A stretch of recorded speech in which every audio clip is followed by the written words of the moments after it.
All right, it's Sully. I'm back. Welcome to topic 3, lesson 2. Math class needs a makeover. This is where I share all my best makeup tips on how to make your head look shiny and new if you're bald. Tip number 1, don't go bald. All right, good luck with that. Guys out there, look at your dads and see what's going on. Look at your future. All right, so we are on page 179, but honestly, we're going to do most of this not in our book. Let's go to page 182. A lot of this I'm just going to have you do in the margins of this section because it's a little bit shorter, and I think I can approach it a little bit differently that might make more sense. So the first thing I want to talk about is these two functions right here. A quartic function is a fourth degree. So now we have linear, first degree, quadratic, second degree, cubic, third degree. We have quartic and quintic. All right. You just need to recognize these. They're not used as often as the first three, but it's good to know. All right. Maybe go down here at the bottom of your page. All right. Now, I'm going to draw something here. This is my function. And this is the inside of my function. And every single function we have has an inside. When we have a quadratic, it's here. When we have a quintic, it's still here, right? Square root function, it's on the inside. Everything has an inside and everything has an outside. All right? So I'm going to put my outside here. Could be in the front, could be in the back. That's outside. We are going to transform functions. In other words, we're going to take our normal x squared function and we're going to do some things to it and we're going to move it around and make it look a little bit differently. And you're going to learn how to do that. So here's the basics. All right. First of all, anything on the inside is a horizontal transformation. So anything on the inside is going to affect things horizontally. All right. And that means it's your x values. And that also means the other thing you need to know is it's going to affect it the opposite of what you think. And you'll see what I mean in just a minute. All right. Anything on the outside is going to be vertical. It's going to be my y values. And it's going to be exactly what you think. So not the opposite of what you think, exactly what you think. Okay? All right, now we have a couple ways of affecting things. We could multiply these functions. If we multiply something, it's called a dilation. And I'll show you more in a minute what a dilation does. That's a stretch or a shrink. It makes a function grow taller, faster, or shorter, quicker, things like that. All right? So anytime we're multiplying, it's a dilation. Anytime we're adding or subtracting, that is a translation. Okay? That is a translation. And anytime we have a negative sign, that is a reflection. Okay? So now we can put these two things together, and we understand that if I'm adding something on the inside, it's the opposite of what I think. So to me, adding 5, I would think move to the right, horizontal, 5. But it's the opposite of that. So it actually is move to the left, 5. If I am multiplying on the outside a dilation of 2, to me that means multiply by 2 on the outside. And that's what it means. On the inside, if I multiply by 2, what it actually means is it's going to shrink it by a half. The opposite of what I think. Okay? Let's take a look. Watch this with me. Here's our basic quadratic. All right? Let's look at the first thing. The first thing is a. That's on the outside and it's a multiplier. Anything on the outside should affect something vertically. Okay? Let's multiply this by 2. Okay? Let's see what happens.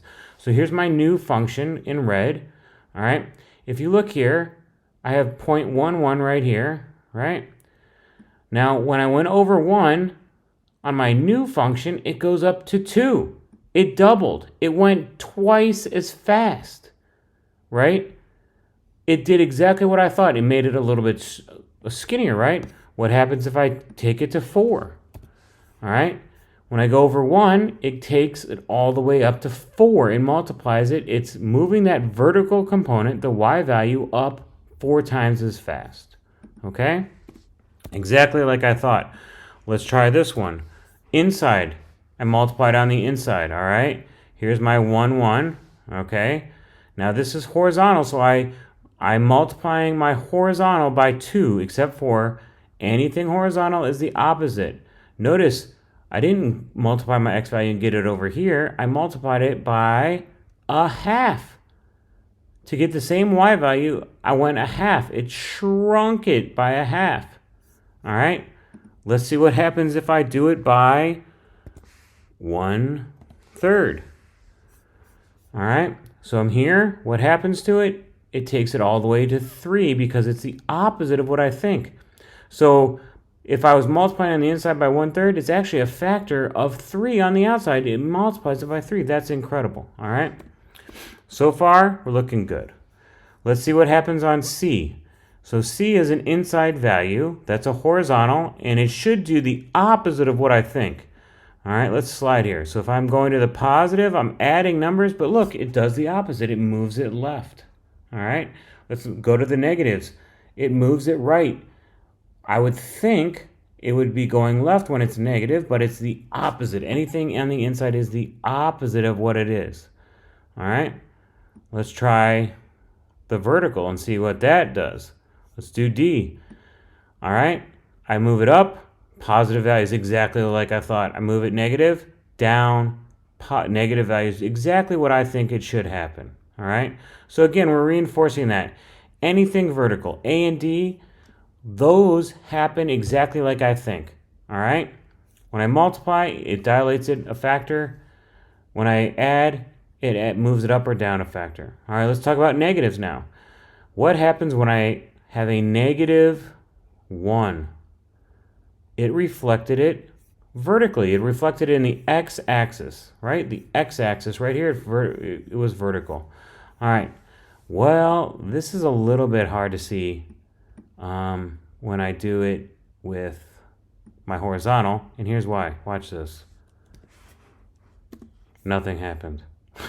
Nothing happened because this reflected over here. So let's do a different value, or let's do a cube root. Okay, so here's a cube root, and here's my normal cube equation. So you'll notice that this is now reflected over here. This is now reflected over here in the y-axis. It reflected horizontally. Hopefully you understand that now. But again, these are all the rules that you need to know. Inside are x's, it's all horizontal, and it's the opposite of what you think. Outside are all vertical values, y values, and it's exactly what you think. All right? Anytime I multiply, I'm dilating it. Anytime I'm adding or subtracting, I'm translating it. If there's a negative, it's a reflection. That's what you need to know from today's lesson. All right, let's try this here. You can do these anywhere in this section notes, anywhere you have some blank space. We're going to list all the transformations. All right, right here we have our function. This is the inside of our function. Okay, so let's see. We're multiplying by 3, so that is a dilation, right? And it's a horizontal dilation because it's inside, and it's the opposite of what I think. So I think I'm multiplying by 3, so I'm going to say it's a factor of 1/3. The opposite of what I think, all right? I'm not getting 3 times bigger. I'm only getting 1/3 bigger, okay? What else do I have inside? I have a translation, right? So I have some translations. Here, this is the opposite because it's inside. The opposite of adding 5, so left 5. This is a translation as well. It's on the outside though, right? Anything on the outside is exactly what it appears, so that would be down 4. All right? So inside, horizontal, dilation, opposite of what I thought, 1/3. I thought to the right 5, but it's the inside, so it's horizontal, so it's left 5. Outside, exactly what I think, down 4. Let's try number 2. All right, so I have on the outside, I have a vertical dilation by a factor of 2 because it's exactly what I think when it's on the outside. I also have a negative, so I also have a vertical reflection. All right. And let's go to the inside. I have plus 7, so that is the opposite. I have a translation.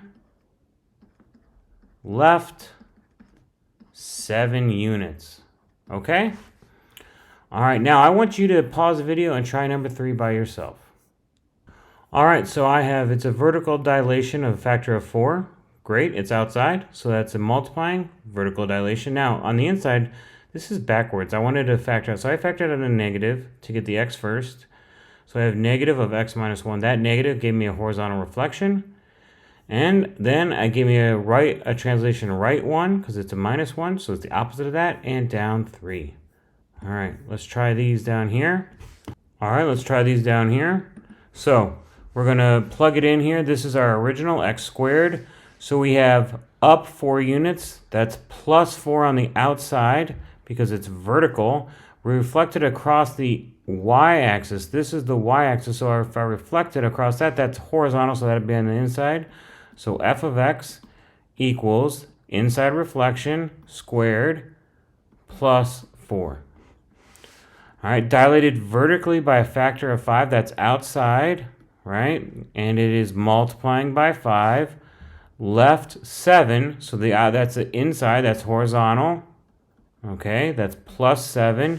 Down 2, that's outside, and it's minus 2. So here we go. F of x equals 5 times x plus 7 squared minus 2. Okay? Let's try this one. Dilated horizontally by a factor of 3, so that's inside, and multiplying by the opposite, 1/3. All right? Reflected across the x-axis, that's here, so that's going to be a vertical, so that's a negative sign on the outside. And to the right 1 unit, so that's going to be minus 1 on the inside. So here we go. F of x equals negative on the outside. And we're multiplying by 1/3 on the inside, 1/3 times x minus 1 squared. So I have multiplied by 1/3, that's a factor of 3, x minus 1 on the inside, and my negative on the outside.